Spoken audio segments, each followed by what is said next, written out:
a mechanism so that we can effectively have stronger counter narratives so that our youth is not swayed by these elements.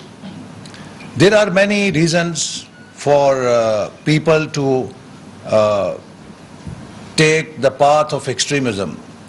There was a conference in France once I attended, and people from all over the world were trying to demystify or decode what it takes for someone to become an extremist. So people had different explanations.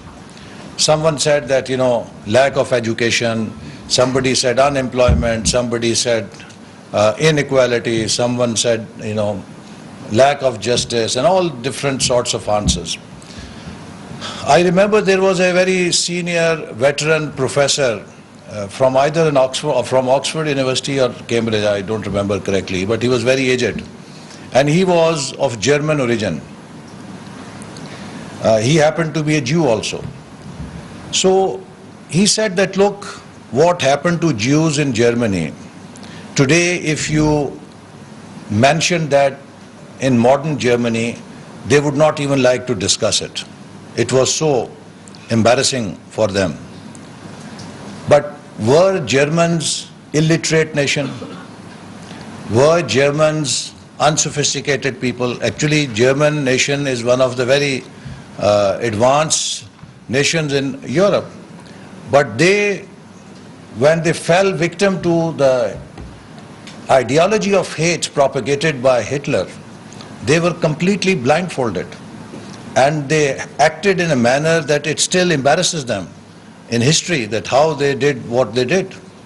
So he said that, look, it was neither education nor anything. Humans have one virus. If it enters in their mind, it turns them into beasts. And that virus is the virus of prejudice. If you can invoke prejudice in human minds, that can turn humans into beasts.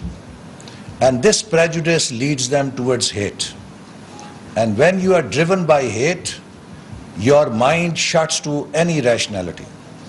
So I think the biggest culprit today for this lack of tolerance in our societies everywhere is the promotion of prejudice and hate by these demagogue leaders.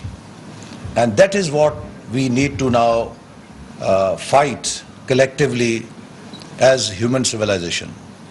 The world is connected, and you have seen that how just the conflict between Russia and Ukraine has disrupted the whole world. Today, the heat of this conflict is impacting even the remotest island in Pacific Ocean. So this is a connected world, it is a global world. So what happens in one part of the world sooner or later touches everyone. So this is not an age in which we can afford to believe in theories like clash of civilizations. We need to think in terms of collaboration of civilizations. We don't only need interfaith harmony, we also need inter-civilization harmony. And that is why,